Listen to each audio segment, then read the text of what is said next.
seen out of him lately that's sort of helped him get into that position to contribute a little bit more? You know, Rod's been a real light, I think, for our group. He's been a real light to the defense. He's an upperclassman who hasn't obviously been able to play as much as he probably had hoped for and expected, but he's really kept after it, and he's gotten better every week. And I think there's some merit to playing him a little bit more. You know, we've got, I think last week, Daryl McNeil played 71 snaps.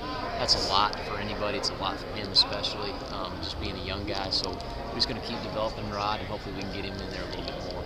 Is there an ideal blend for those safeties in terms of number of snaps that you want to get them but not overuse them? You know, it just kind of is based on the guy. There's some guys that are older, like, you know, you look at a guy like Brian Randolph, he could probably take 75, 85 snaps a game. Some guys just aren't built for that. B. Moore can hold up. You know, he's built for probably 70 snaps a game. And a lot of that comes down to the mental part of it, too. Just, you know, do you wear down and then make a mistake mentally that costs you? You just got to be able to get guys in there, rotate guys in there. Take a look at this offense that Tennessee's getting ready to face, and it's one that certainly doesn't fear lack for confidence. Just talk about what makes them dangerous. They've got a pretty sophisticated run game, I think.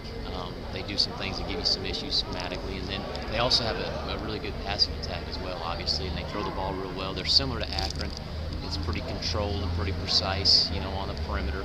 But then they also have that vertical threat, and they're not afraid to go deep and take their shots deep. And they've got some guys that can run. I mean, these guys aren't, you know, they're not slow. They got some, you know, quickity-quicks at the slot, and they got some guys that can push you vertical. So that combination thing gives you some issues because you want to be able to load the box for the run, but you also have to have an awareness of the vertical passing attack.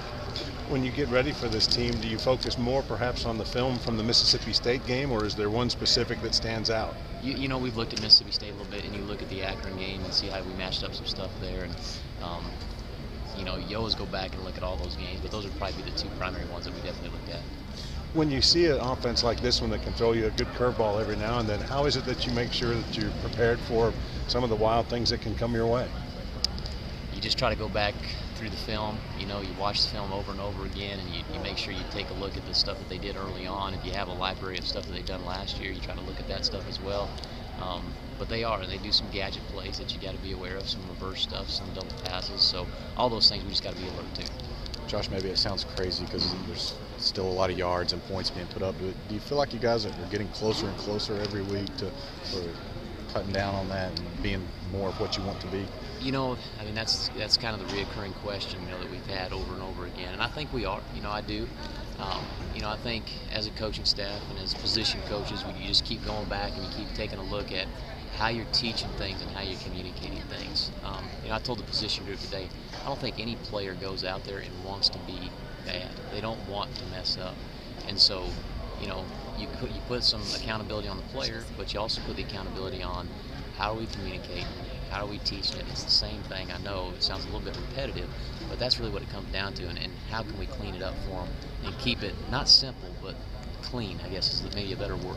Are you worried that they're out there playing not to mess up instead of just playing fast and playing to make plays? No, I don't know about that. I think they want to go out there and make plays, but I think there's, you know, at times there's some stuff that's in their mind. But you know, it's cleaning up, especially for the older guys, and it's getting cleaner. And we've done a better job over the weeks of making it cleaner too for them, as far as them being able to, you know, just play, react, and go make plays and play at the speed that they can play at. Are you